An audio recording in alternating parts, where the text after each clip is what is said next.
ఖమ్మం నగరంలో good Friday వేడుకలు ప్రారంభమయ్యాయి. మొత్తానికైతే ఖమ్మంలో ఉన్న క్రైస్తవ సోదరులందరూ కూడా ఉదయం నుంచే కూడా చర్చిలకు మొత్తానికి వచ్చేసి చేరుకొని అక్కడ నుంచి కూడా దైవ సందేశం వాటిని కూడా పఠిస్తూ మరోవైపున ఇక అంటే ఇక ఖమ్మం సంబంధించినటువంటి ఖమ్మం డైసెస్లో ఉన్నటువంటి బిషప్ సగిలి ప్రకాష్ యొక్క నేతృత్వంలో మొత్తానికైతే ఖమ్మం వేరే రోడ్లో ఉన్నటువంటి ఆర్సీఎం చర్చ్ నుంచి మొదలుకొని జడ్పీ సెంటర్ మీదుగా మొత్తానికైతే ఒక 6 కిలోమీటర్ల వరకు కూడా మహాశిల్వ యాత్ర కొనసాగిస్తున్న నేపథ్యం మొత్తానికి చాలా వరకు కూడా అంటే క్రైస్తవ సోదరులు బారులు తీరిన నేపథ్యం ఉంది. తమ యొక్క యేసుక్రీస్తు పడిన శిలువ యొక్క పాటలను జ్ఞాపకం చేసుకుంటూ ముందుకెళ్తున్న నేపథ్యం అవుతుంది. మనం చూసుకో చాలా వరకు కూడా అంటే యేసు ప్రభు నాడు ఆయన ఉన్న సమయంలో ఆయన పడిన ప్రతి ఒక్క శిలువ పాటలను కష్టాలను కంటికి కనపడే విధంగా అర్థవంతమైన రీతిలో ప్రతి ఒక్కరికి అర్థం చేసుకునే విధంగా ఒక నాట్య రూపం కూడా వాళ్ళు ప్రదర్శిస్తున్న నేపథ్యం అవుతుంది.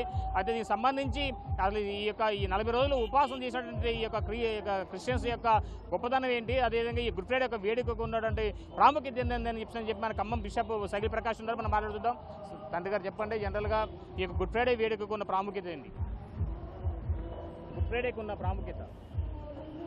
గుడ్ ఫ్రైడే ఈ లోకానికి మానవుల రక్షణార్థం వచ్చినటువంటి యేసు ప్రభువును అన్యాయంగా ఆనాటి యూదులు సిలువ వేసేదానికి అనేక రకాల నెపాలు ఆయన మీద మోపి అన్యాయంగా సిలువ వేయించారు. కాబట్టి ఈ గుడ్ ఫ్రైడే అనేది యేసు ప్రభువు అన్యాయంగా తీర్పు ఇయ్యబడి ఆ కల్వరి కొండ మీదికి భారమైనటువంటి సిలువ మ్రానును తీసుకొని మోసుకొని పోతున్నటువంటి విషయాన్ని ఆ తర్వాత కల్వరిగిరి మీదకి వెళ్ళిన తర్వాత ఆయన సిలువ వేయబడి ఘోరం 3 గంటల పాటు ఆ సిలువ మీద మహా ఆవేదన ఆరాటం పొందిన తర్వాత ఆయన ప్రాణం వదలటం ఈ లోకానికి రక్షణ రావాలని, శాంతి రావాలని, సమాధానం రావాలని యేసు ప్రభువు శిలువ మీద కొట్టబడి మరణం పొందే విషయాన్ని గుడ్ ఫ్రైడే ప్రపంచానికి ఎరుకపరుస్తూ ఉంది. 3 గంటల తర్వాత యేసు ప్రభు చనిపోయారని చెప్పి లోకం ప్రపంచం అంతా కూడా విశ్వసిస్తూ ఉన్న నేపథ్యంలోనూ ఆ 7 మాటలు ఉన్నాయి శిలువ మీద పలికిన 7 మాటలు. దాని యొక్క గొప్పతనం ఏంటి?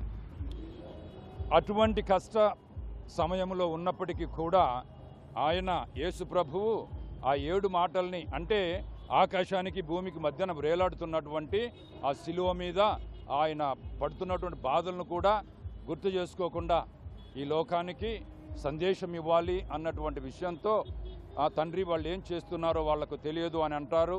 నాకు దాహం వేస్తుంది అంటే అది శారీరక దాహం కావచ్చు, లేకపోతే ఆత్మల దాహం కావచ్చు, మంచితనము, మానవత్వము, ప్రేమ, అభిమానము అనేటటువంటి పెరగాలన్నటువంటి దాహం కావచ్చు. అటువంటి కష్టములు కూడా లోకాన్ని తలంచుకొని ఆయన శిలువ ప్రక్కనే ఉన్నటువంటి ఆయన తల్లి మరియమ్మ గారిని ఆయన ప్రియమైనటువంటి శిష్యుడు యోహానుకు అప్పగిస్తూ ఇదిగో నీ తల్లి అని చెప్తారు. అలాగే ప్రియమైన శిష్యుడు యోహానుకు ఆయన అంటాడు ఇదిగో నీ యొక్క తల్లి, నీ కుమారుడు అని అప్పగిస్తారు. ఈ విధంగా ఆయన ఆ శిలువ మీద 7 మాటలు వాక్యాన్ని పలుకుతారు. గుడ్ ఫ్రైడే వేడుకల తర్వాత మరలా శనివారం పూట జాగరణ పూజ అంటారు, తర్వాత మరలా ఈస్టర్ పండుగ అంటారు. దాని ప్రాముఖ్యత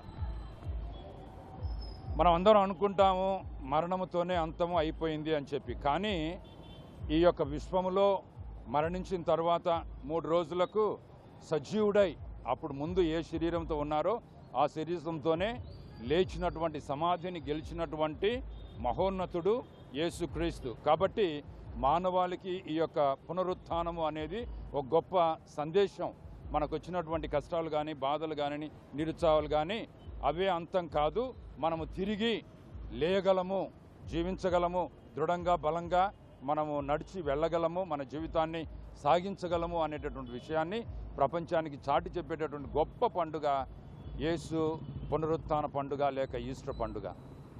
మొత్తానికి చూసుకోవచ్చు చాలా వరకు కూడా ఖమ్మం నగరంలో ఉన్నటువంటి క్రైస్తవులు మొత్తం కూడా వాళ్ళకి ఆధ్యాత్మికత కనబరుస్తూ 40 రోజుల పాటు పడినటువంటి చేసిన ఉపవాసాన్ని ఆచరిస్తూ మరోవైపున ఆఖరి ఘట్టం చేరుకున్న నేపథ్యంలోనూ వాళ్ళంతా కూడా భక్తి శ్రద్ధలతోటి యేసు ప్రభు పడినటువంటి 40 రోజుల శ్రమల పాటలను వాళ్ళు జ్ఞాపకం చేసుకుంటూ అదేవిధంగా ఆయన చేసినటువంటి ఉపవాసాన్ని జ్ఞాపకం చేసుకుంటూ ఈరోజు గుడ్ ఫ్రైడే అంటే యేసుక్రీస్తు సిలువలో మరణించిన రోజు, సిలువ పాటలను పడి మరణించిన రోజు కనుక దీని ఇక్కడ నుంచి కూడా క్రైస్తవులు దాని యొక్క పడిన శ్రమలను జ్ఞాపకం చేసుకుంటూ ఆ కష్టాలను వాళ్ళ మనసారా అంటే వాళ్ళు స్మరణ చేసుకుంటూ వాళ్ళకి శిలువ యాత్ర కొనసాగిస్తున్న నేపథ్యం మొత్తం 6 కిలోమీటర్ల వరకు కూడా ఖమ్మం నగరంలో ఉన్నటువంటి వైరా రోడ్లో ఉన్నటువంటి ఆర్సీఎం చర్చ్ నుంచి మొదలుకొని Yellandu cross road, ZP centre నుంచి మొదలు బైపాస్ రోడ్డు, కొత్త బస్టాండ్ మీద నుంచి కర్ణగిరి పుణ్యక్షేత్రం వరకు కూడా నిర్వహిస్తున్న శిలువ యాత్రకు ఇక క్రైస్తవులు భారీ ఎత్తున కూడా వచ్చిన నేపథ్యం ఉంది. ఇది ఎక్కువ తాజా పరిస్థితి. సంపద భాస్కర్, బిగ్ టీవీ, ఖమ్మం.